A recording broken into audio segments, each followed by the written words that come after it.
Jake Peterson stood in the dark room and checked his watch. 3 hours until they arrived. 3 hours until 100 alien warriors came looking for human prisoners to take back to their ships. They would not find what they expected. The mining station was quiet around him. Red lights blinked on and off in the hallways. The air smelled like metal and oil from the big machines that dug rocks from deep in the ground. Jake had been here for 3 days, getting ready. He knew every room, every tunnel, every place where the aliens might try to hide. He walked to the window and looked outside. The planet Kepler 442b had 2 suns, but both were setting now. The sky was getting dark purple and Jake could see the first stars coming out. Soon those stars would be covered by alien ships. The Zephyrians were coming and they thought they were going to have an easy day. Jake touched the radio on his chest. "Lisa, you there?" Captain Lisa Morgan answered right away from her ship high above the planet. "I'm here, Jake. You sure you want to do this? These aliens are not like the others we fought before. They are bigger and stronger, and they have been winning fights against other planets for a long time." Jake smiled, but it was not a happy smile.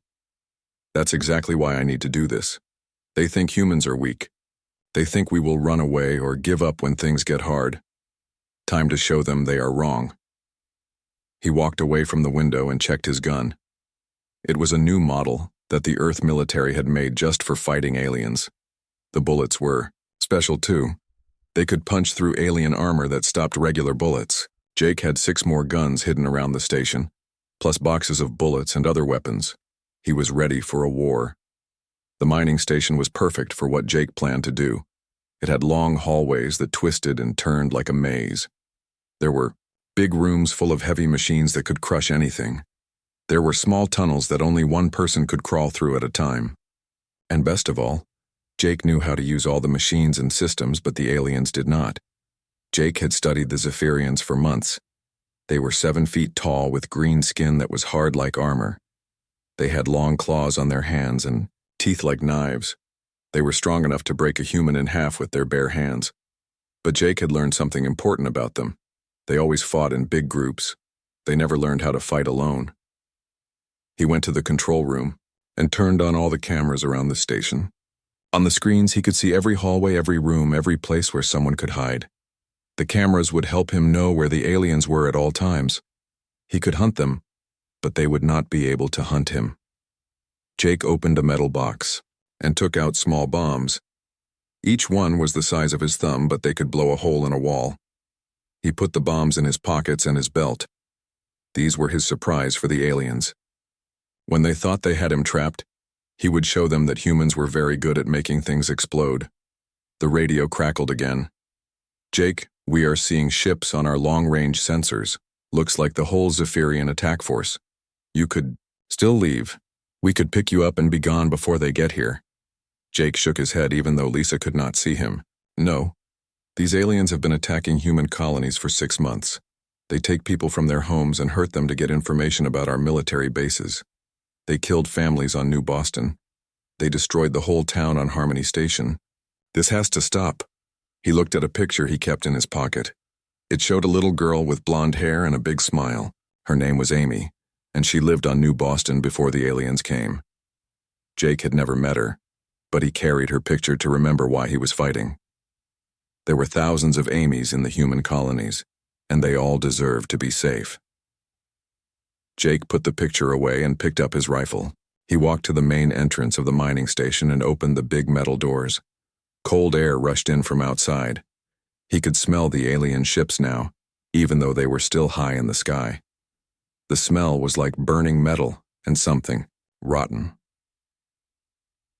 The Zephyrians always did the same thing when they attacked. First, they would circle the target in their ships and scan it with their sensors. Then they would land far away and walk to the target so they could surround it. They liked to make their enemies feel trapped and scared before they attacked. Jake was counting on this. He wanted them to surround the mining station.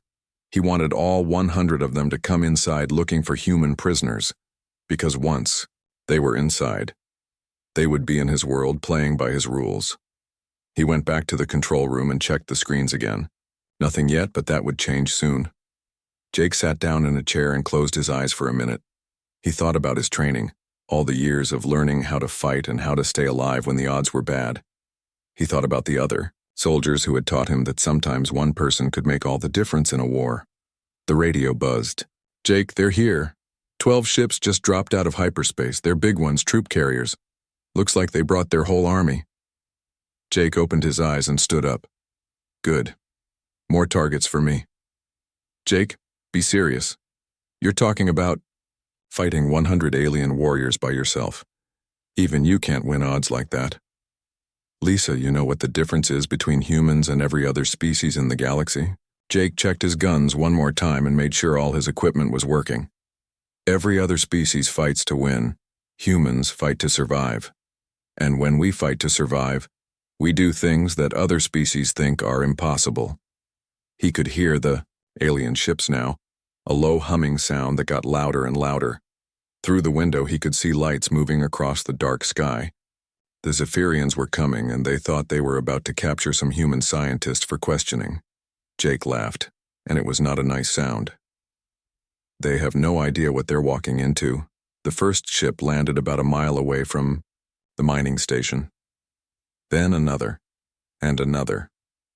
Jake watched on his screens as the aliens got out of their ships. They were big and moved like predators, confident and dangerous.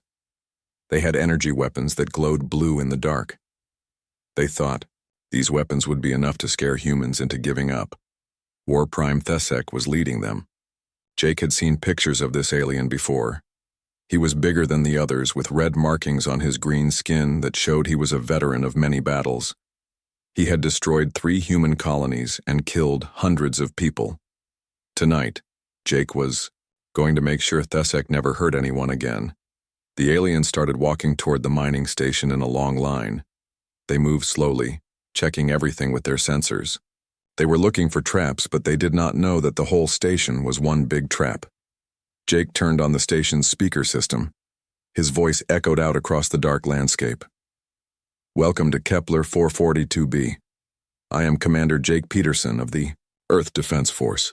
You are trespassing on human territory. Leave now and I will let you go home alive." The aliens stopped walking. Jake could see them on his cameras looking around in confusion. They had expected to find scared humans hiding in the station.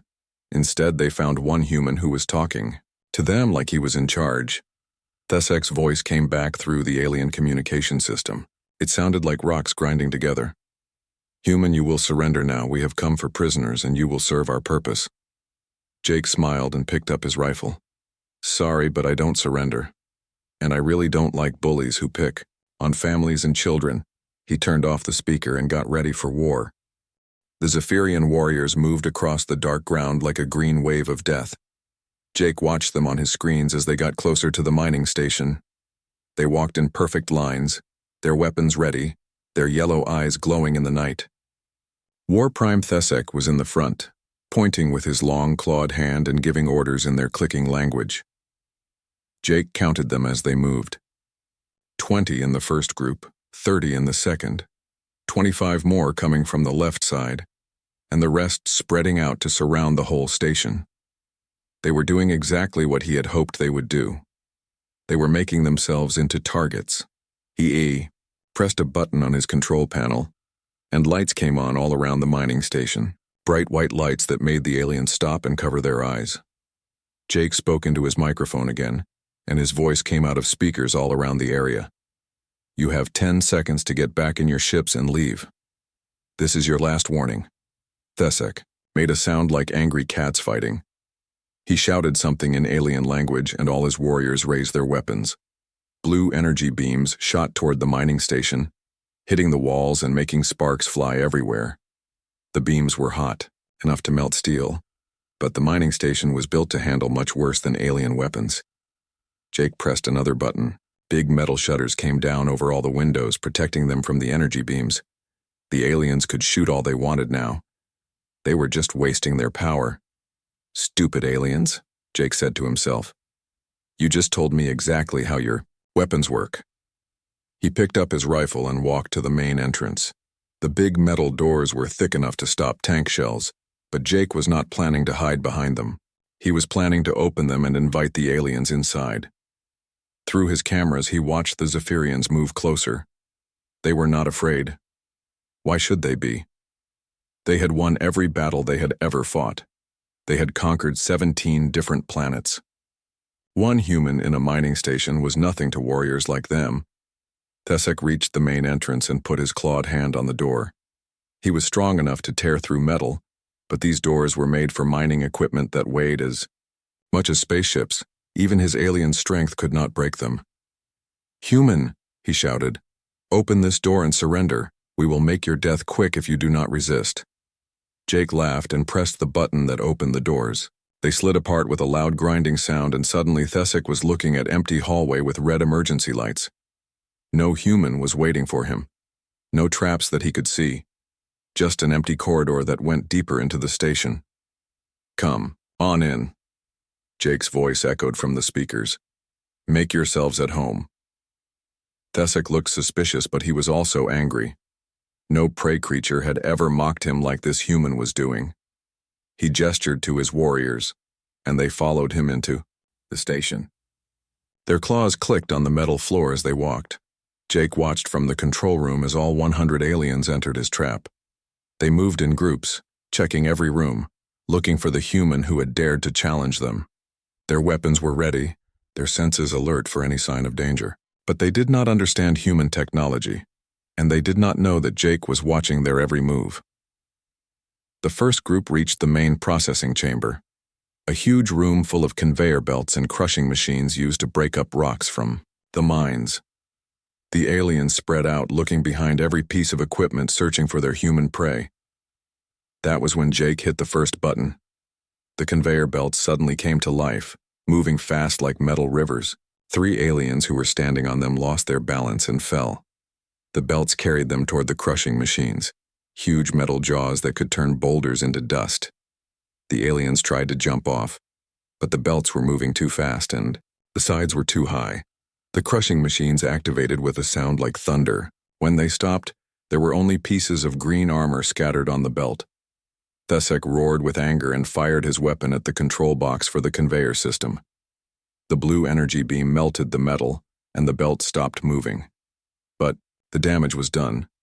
3 of his warriors were dead, killed by mining equipment turned into weapons. "Spread out," he ordered his remaining soldiers. "Find the human. Kill him slowly." But Jake was already moving. He slipped out of the control room through a maintenance tunnel that the aliens had not seen. The tunnel was small, built for human workers to crawl through when they needed to repair equipment. The Zephyrians were too big to follow him through spaces like this. He came out in the ore processing area where big machines sorted different types of rocks and metals. 20 alien warriors were searching this area, moving carefully between the machines. They were learning to be afraid of the equipment, which was exactly what Jake wanted. Jake took one of his small bombs from his belt and set the timer for 5 seconds. He threw it toward a machine that processed uranium ore, the most dangerous metal in the mine. When the bomb exploded, it cracked open containers that held radioactive dust. The aliens started coughing and choking as the dust filled the air. Their armor protected them from energy weapons and claws, but it could not protect them from breathing poison. 5 more aliens fell down and did not get up again. The others ran from the room, but Jake was not done with them. He knew every pipe and wire in the station.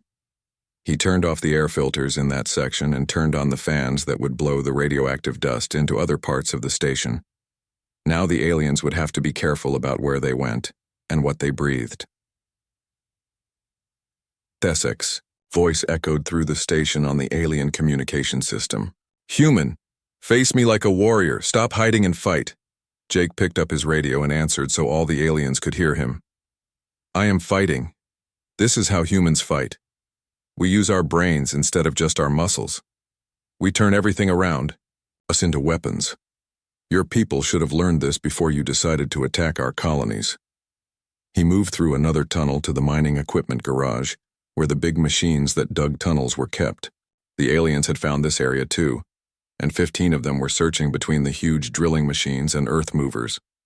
Jake climbed into the cab of the biggest mining drill, a machine as large as a building that could bore through solid rock.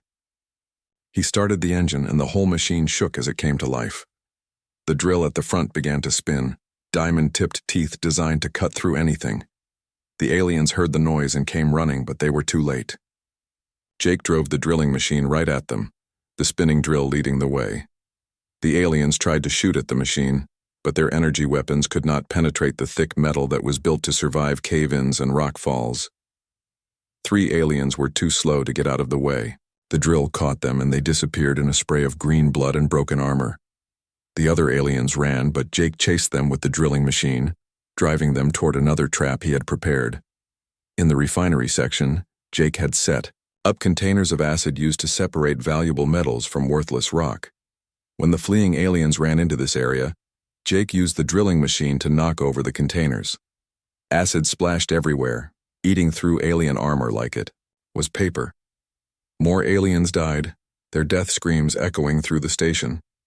Thesek was furious now. He gathered his remaining warriors in the main chamber and counted them.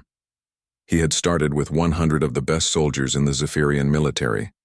Now he had only 78. 22 of his warriors had been killed by one human using mining equipment. "What kind of creature is this human?" one of his soldiers asked in their clicking language. "No single being should be able to do this." Thesek did not answer because he did not know. He had fought many species across the galaxy. Some were strong, some were fast, some were smart. But none of them had ever turned an entire building into a weapon against his forces. Jake's voice came from the speakers again. "Getting tired yet? I'm just getting started. You wanted to hunt humans? Let me show you what it feels like to be the prey." War Prime Thesek stood in the main chamber with his remaining 78 warriors and tried to understand what was happening. In all his years of conquest, he had never faced an enemy like this human. The creature was turning the entire building into a weapon, using machines and chemicals that the Zephyrians did not understand. "War Prime," his lieutenant said in their clicking language. "Perhaps we should retreat and attack this place from orbit with our ships." Thesek's yellow eyes flashed with anger. "We do not retreat from one human. We are the Zephyrian Empire. We have conquered worlds." But even as he said this, he could smell the fear scent coming from his warriors. They were starting to doubt, and doubt was dangerous in battle. Jake Peterson watched them through his cameras from a new hiding spot in the ventilation control room. He had moved through the maintenance tunnels again, always staying one step ahead of the aliens who were too big to chase him through the small spaces. Now he was ready for the next part of his plan. The mining station had a complex air system that kept fresh air flowing to all parts of the building. Jake knew every pipe and fan in the system. He also knew that the Zephyrians needed to breathe oxygen just like humans did, but their lungs were more sensitive to certain gases. He opened a valve that connected to the station's emergency fire suppression system. Instead of releasing firefighting foam, he had modified it to release a gas that would not hurt humans, but would make the aliens very sick. The gas was colorless and had no smell, so they would not know it was there until it was too late. Jake watched as the gas slowly filled the areas where the aliens were standing. At first nothing happened. Then one of the warriors began to cough. Then another started swaying on his feet. Soon half of Thesek's remaining force was having trouble breathing and staying upright. "Masks!" Thesek shouted. But his warriors did not carry breathing equipment. They had never needed it before. Their thick armor and tough skin had always been enough protection.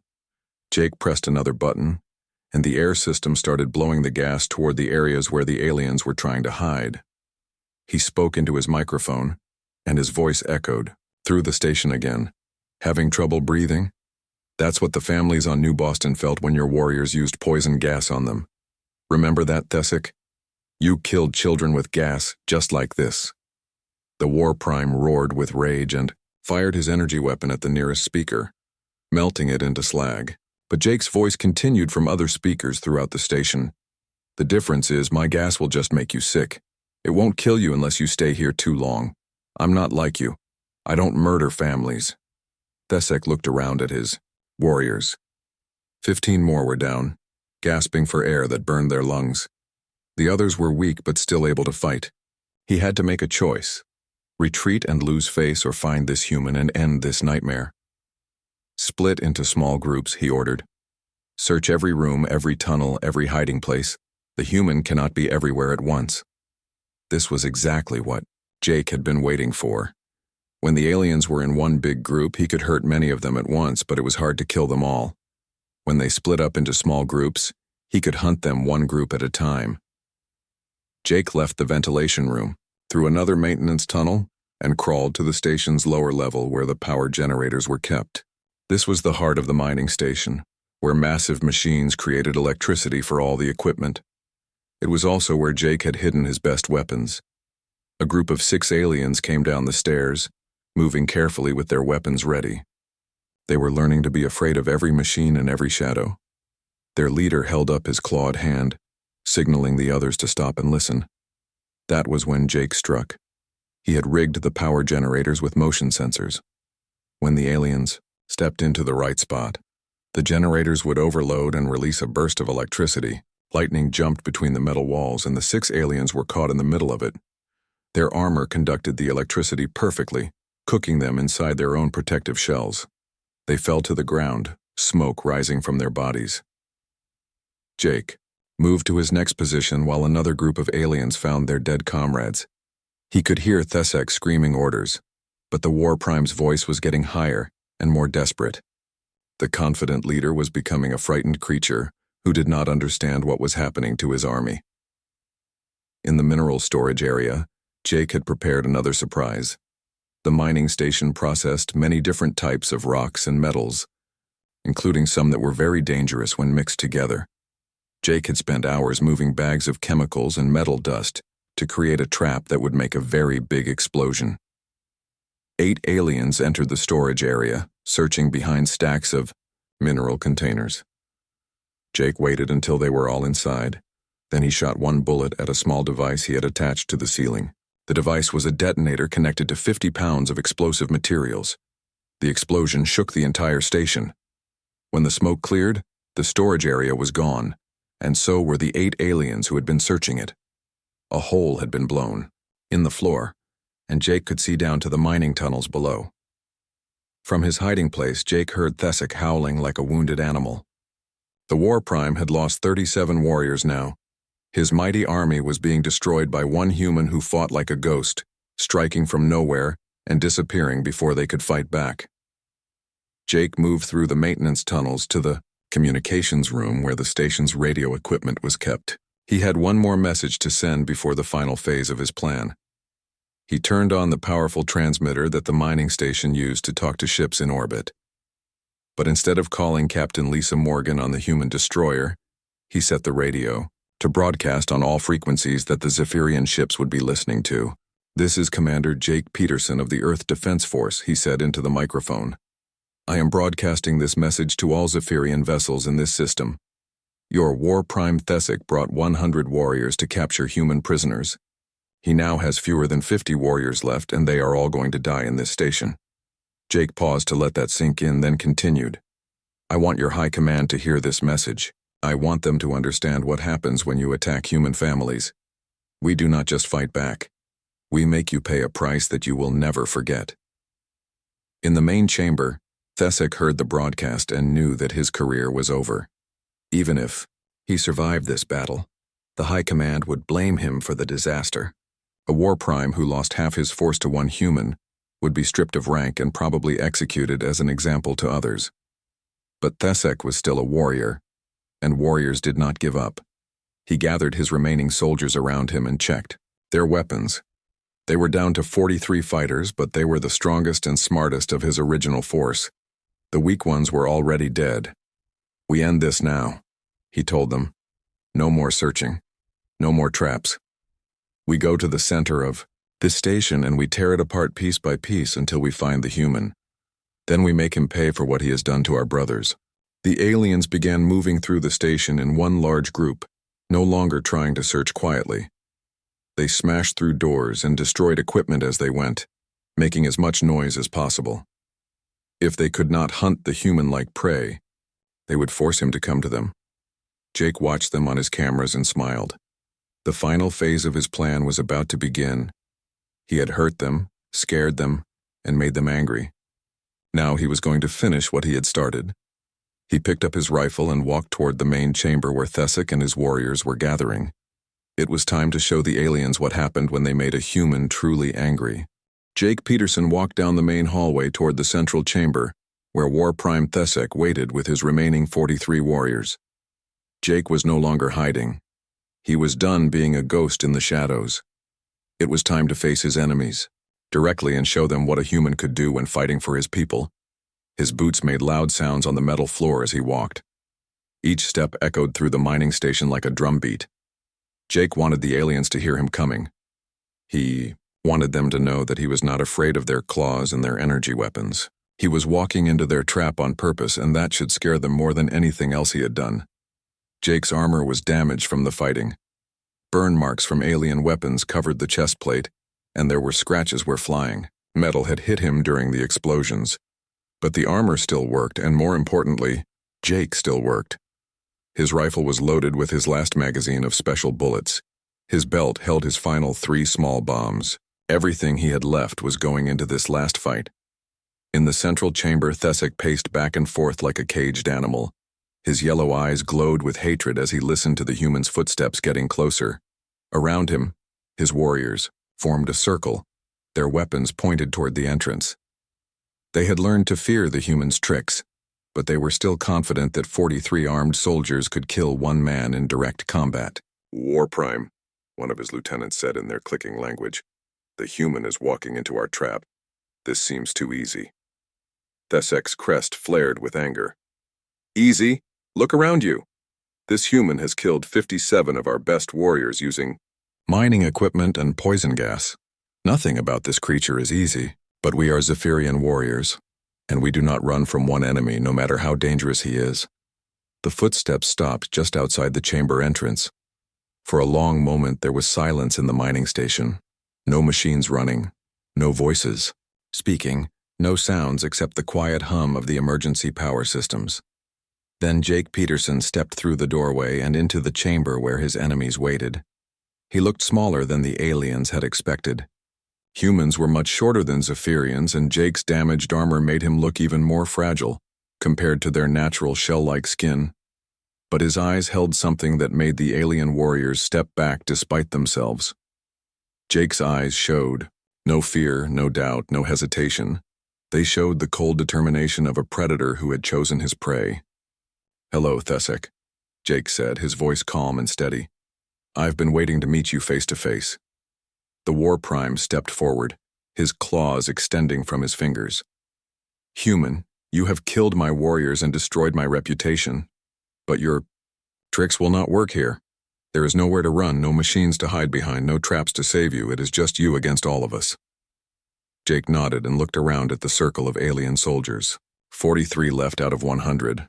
Not bad for a day's work. He raised his rifle and pointed it at Thesic's chest. "But you're wrong about something. I'm not here to run or hide or use tricks.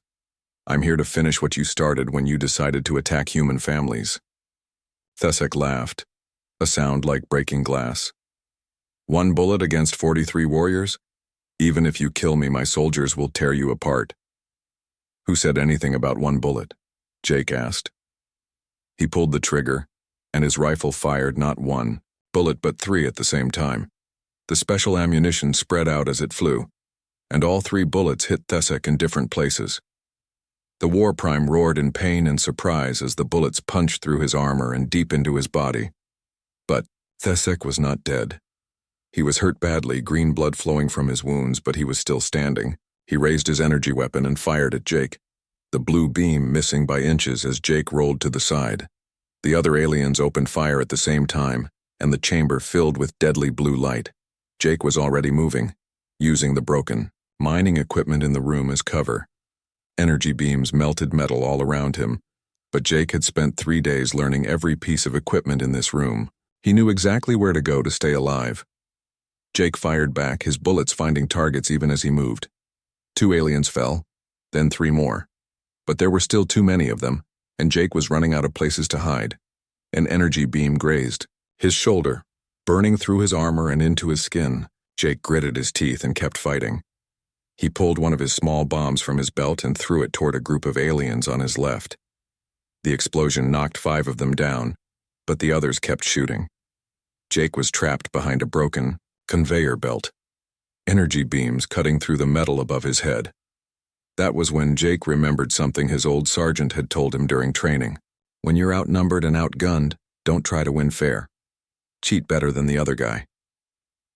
Jake looked up at the ceiling of the chamber and smiled. Above them were the main power lines for the entire mining station, thick cables that carried enough electricity to run all the heavy machinery. If those cables were damaged, they would release enough power to kill everything in the room, including Jake. But Jake had one advantage that the aliens did not know about. His armor had special insulation designed to protect human workers from electrical accidents in places like this mining station. It would not protect him completely from the power lines, but it might protect him enough to survive what the aliens could not. Jake aimed his rifle at the ceiling and fired his remaining bullets at the power cables. Sparks flew as the bullets cut through the thick wires, and then the cables fell into the chamber like electric snakes. Lightning filled the room, jumping from the cables to anything made of metal. The aliens were wearing metal armor, carrying metal weapons, and standing on a metal floor. The electricity found them all at once. Thesek screamed as the power flowed through his body, but his scream was lost in the thunder of electrical discharge. Around him, his warriors fell as their armor became conductors for deadly current. Some tried to run, but the lightning was faster than they were. Jake felt the electricity hit him too, burning through his insulation and into his body. Pain like fire shot through his muscles, and he fell to the floor as his armor systems failed. But he was still alive, still conscious, still able to move. The power cables sparked and went dark as the station's safety systems finally cut the main power. Emergency lights came on, casting red shadows across the chamber. Jake slowly pushed himself to his feet and looked around at what remained of his enemies. Thesek was still alive, but barely. The War Prime was lying on his side, his armor cracked and smoking, his yellow eyes dim with pain. Around him, 37 alien warriors lay dead, killed by the electricity that had cooked them in their own armor. Jake walked over to where Thesek lay dying and knelt down beside him. The alien's breathing was shallow and labored. Green blood pooled beneath his broken body. "Why?" Thesek whispered in his clicking language, a word that Jake had learned during his months of studying the enemy. "What are you?" Jake thought about the question while he checked his rifle. It was destroyed by the electricity, but he still had his sidearm. "I'm a human being," he said quietly. "We're the people you decided to make your enemies. We're the species that doesn't give up, doesn't surrender, and doesn't forget when someone hurts our families." Thesek's eyes focused on Jake's face. 1. Human killed 100 warriors. Impossible. "Not impossible," Jake said. "Just unexpected. You aliens always think the same way. You think bigger means stronger, and more means better.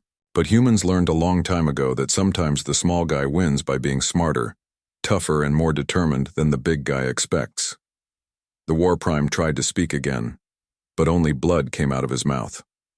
His eyes went dark, and War Prime, Thesek, conqueror of 17 worlds, died on the floor of a human mining station. Jake stood up and looked around the chamber at the bodies of his enemies. All 100 Zephyrian warriors were dead. The fight was over. But Jake knew that the real fight was just beginning. Jake Peterson sat on a pile of broken metal in the center of the mining station and tried to catch his breath. His whole body hurt from the electricity that had flowed through him during the final battle. His armor was cracked and smoking, and he could smell burned circuits and melted plastic. But he was alive, and all 100 Zephyrian warriors were dead. The silence in the station was strange after hours of fighting, explosions, and alien death screams. Only the quiet hum of emergency power and the distant sound of cooling metal filled the air. Jake took off his damaged helmet and wiped sweat from his face. His hands were shaking, not from fear but from exhaustion and the electrical shock his body had taken. He looked around at the bodies of his enemies scattered throughout the chamber. War Prime Thesek lay where he had died, his yellow eyes staring at nothing. The other aliens were spread across the floor like broken toys, their weapons scattered and useless. Jake felt no joy at the sight. This had not been about revenge or glory. It had been about sending a message. Jake's radio crackled to life. Captain Lisa Morgan's voice came through, full of worry and static from the electrical damage to his equipment. "Jake, are you there? We detected massive power surges from your location. What happened down there?" Jake picked up his radio and pressed the transmit button. "It's over, Lisa. All of them are dead." There was a long pause before Lisa answered. "All of them? Jake, are you sure 100 Zephyrian warriors?" "I'm sure," Jake said, looking around at the battlefield he had created. But this was never just about killing aliens. This was about teaching them something they needed to learn. Jake stood up slowly, his muscles protesting every movement. He walked to the station's communication room, stepping carefully around, alien bodies and broken equipment. The main transmitter was still working, its powerful signal strong enough to reach every Zephyrian ship in the star system. He sat down at the communication console and began recording a message. This message would be broadcast not just to the ships above, but sent to every Zephyrian military base in their empire. Jake wanted to make sure that every alien commander heard what had happened here. "This is Commander Jake Peterson of the Earth Defense Force," he began, his voice calm and clear despite his exhaustion. "6 hours ago, War Prime Thesek landed on this planet with 100 of your best warriors. They came here to capture human prisoners and torture them for information about our military bases." Jake paused and looked through the window at the Zephyrian ships still orbiting above the planet. They had not moved since the battle began, probably waiting for Thesek to report his victory. Instead, they were about to learn about his complete defeat.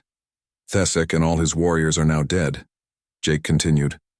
"They were killed by one human soldier using mining equipment, industrial chemicals, and pure determination. I want your high command to understand what this means." Jake stood up and walked to the window, still talking into the microphone.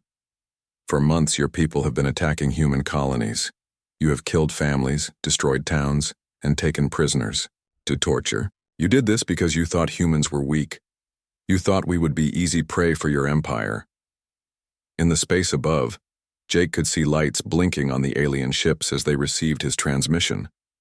He imagined alien commanders listening to his words, trying to understand how their most elite fighting force had been destroyed by a single enemy. "You were wrong," Jake said, his voice growing harder. "Humans are not weak. We are not easy prey. We are the species that survived ice ages, plagues, wars, and disasters that would have destroyed other races.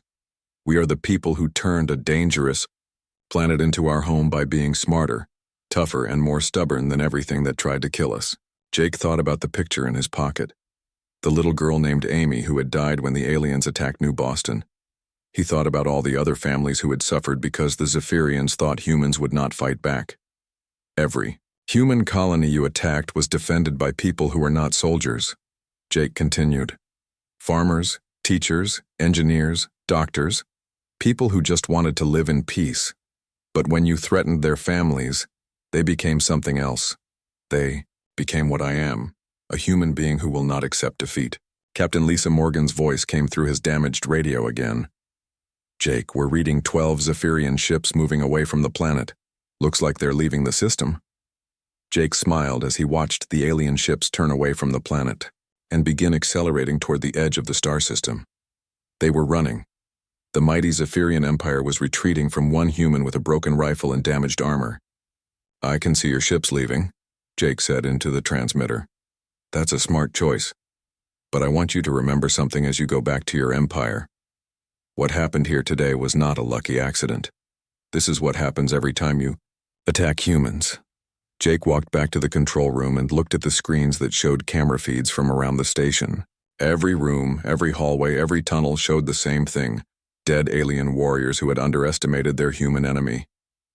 "We do not have the biggest ships or the most advanced weapons," Jake said. "We do not have natural armor or claws like yours. But we have something that your empire has never learned to understand. We have the ability to adapt, to improvise, to turn any situation into an advantage." Jake thought about his training, about all the human soldiers throughout history who had won battles against impossible odds.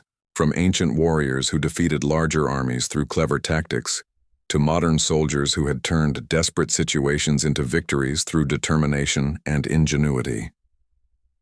Your war prime Thesek conquered 17 worlds before he came.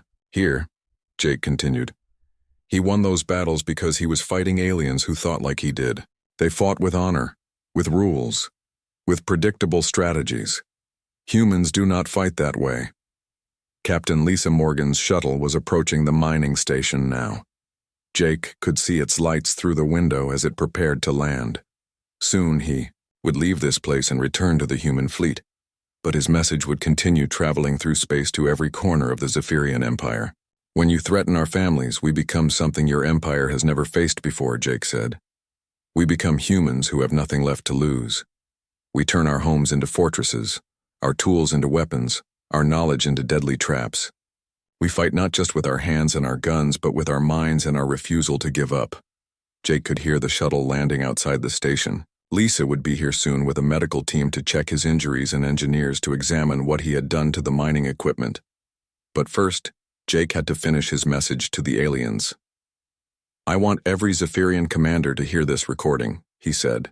I want them to play it for their warriors before they plan any more attacks on human space. War Prime Thesek brought 100 soldiers to capture a few human prisoners. Instead, he lost his entire force to one human defender. Jake turned off the transmitter and gathered his weapons. His rifle was destroyed, but his sidearm still worked. His armor was damaged, but had saved his life.